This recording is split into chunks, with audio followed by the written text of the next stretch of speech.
হা লালু, এবার তুই শেষ। এ ভাই এরকম করিস না ভাই, আমাকে আমার সেটা কন্টিনিউ করতে দে ভাই।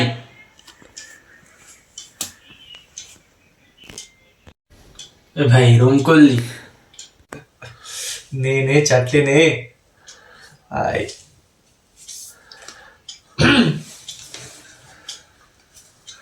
কিরে, বলো কুছ।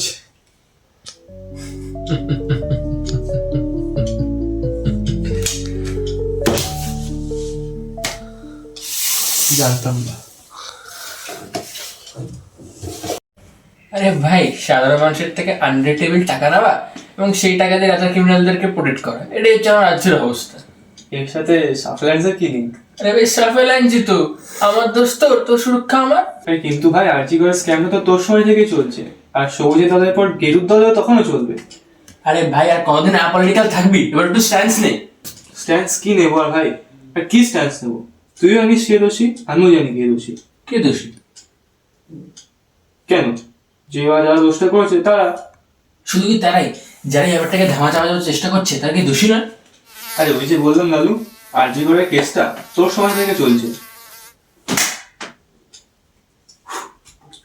তোর সময় থেকে চলছে আরজি করে কেসটা। তারপর এখন সবুজের দল আছে, সবুজের দলও করছে, তারপরে গেরুর দল এলে গেরুর দলও করবে। এটা সামাজিক সমস্যা। রেপ একটা সামাজিক সমস্যা। যেরকম তুই, মানে তুই ধর মানে বাড়িতে বসে আছিস, কলেজে যাস না বেশি, কাজ বাজও নেই, এখন বন্ধুর সাথে তাস পেটাচ্ছিস, এটা একটা সামাজিক সমস্যা, এটাকে বলে আনএমপ্লয়মেন্ট। আরে ভাই ঠিক আছে, 5বার হেরেছিস, ঠিক আছে। আর আরজি করে যেটা হচ্ছে সেটা একটা পলিটিক্যাল ইস্যু। আলাদা হবে নাকি? বাট তো এই জবা খিচুড়ির মধ্যে মানুষ বেশিরভাগ পলিটিক্যাল অ্যাঙ্গেলটাই দেখছে, কারণ পলিটিক্যাল অ্যাঙ্গেলটা আমাদেরকে আনন্দ দেয়, বুঝতে পারলি তো? আর লস্যি খা। না না বাদ দে। আর যেটা বলছিলাম যে পলিটিক্যাল অ্যাঙ্গেল ইস্যুটা আমাদেরকে আনন্দ দেয়, আর সোশ্যাল ইস্যুর অ্যাঙ্গেলটা আমাদেরকে প্রশ্নের মুখে দাঁড় করে দেয় যে আমিও দোষী নয় তো। আর তুই চা খাবি? তুই বানাবি? মাকে বলবো। দাঁড়া শুনে নে, আমি তারপরে বলিস। এই সোশ্যাল ইস্যুর অ্যাঙ্গেলটা যেটা আমাদেরকে প্রশ্নের মুখে দাঁড় করে দেয়, আমিও দোষী নয় তো, তাই মানুষ এটাকে ভয় পায়, তাই মানুষ পলিটিক্যাল অ্যাঙ্গেলটাকে চুজ করে যে না আমি একটা রেসপন্সিবল সিটিজেন, আমি পলিটিক্সে তো ইনভলভ নই, আমি জাস্ট হাত তুলে দেবো, আমি বলবো যে ও দোষী, ও দোষী, আর আমি বসে থাকবো, বসে বলবো যে যত দোষ সন্দীপ ঘোষ। কিন্তু নন্দ ঘোষ ছিল না? ওটা তো ওইখানে, আর সন্দীপ এখানে।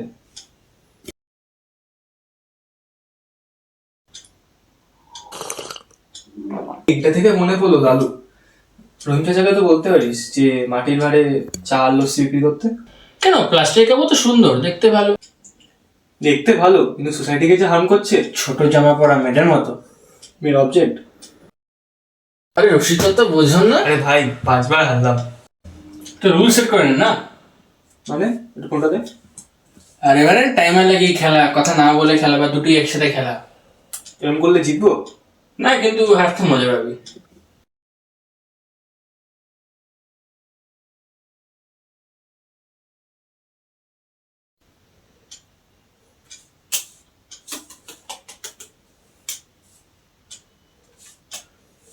ও ভাই সেরা সেরা।